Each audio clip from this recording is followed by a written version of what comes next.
Ճիշտ ասած, եզրափակիչ ելույթի համար շատ մեծ տեքստ է հավաքվել, փորձեմ սկսեմ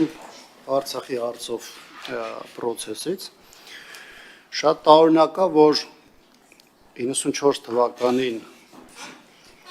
ազատագրական պայքարի ակունքներում կամ ինքնապաշտպանության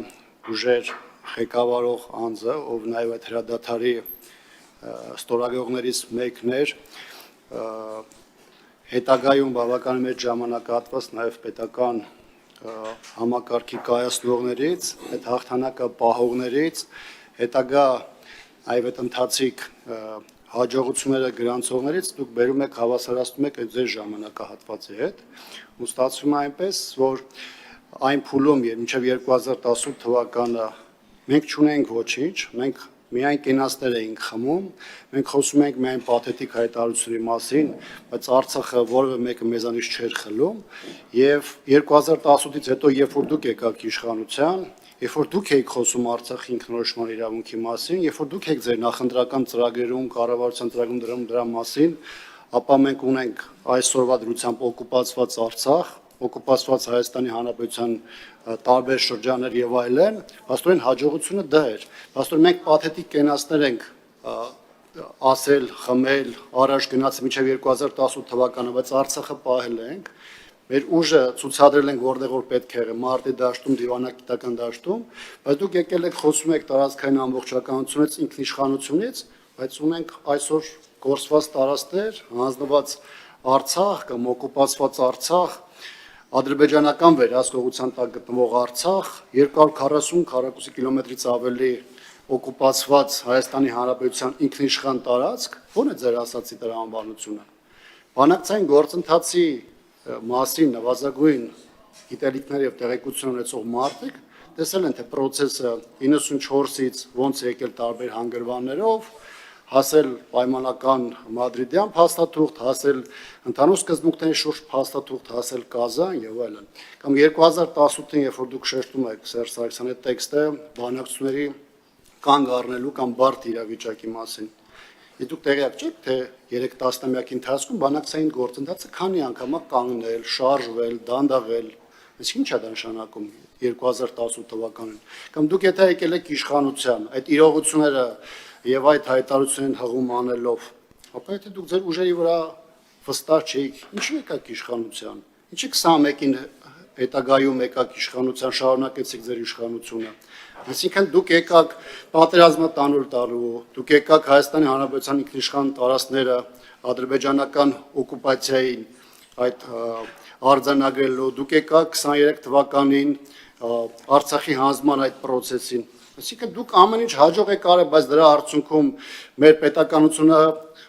դարել է խիստ խոցելի, այդ տարածքները անցել են ադրբեջանական վերահսկողության տակ, բայց մենք կենացներ ենք ձեր պատկերացմամբ խմել ու այդ ողջ ընթացքում մեր հայրենիքը կարողացել ենք ամբողջականով պահպանել։ Հիմա տեսեք, ինքնիշխանության թեման անընդհատ այս հայտարարության համատեքստում շրջանառվում է։ Ո՞րն է այդ ինքնիշխանությունը եւ ո՞րն է այդ ինքնիշխանության վտանգը այս հայտարարության մեջ։ Տպավորություն կա, որ մենք տարբեր հայտարարությունների մասին ենք ստեղ խոսում։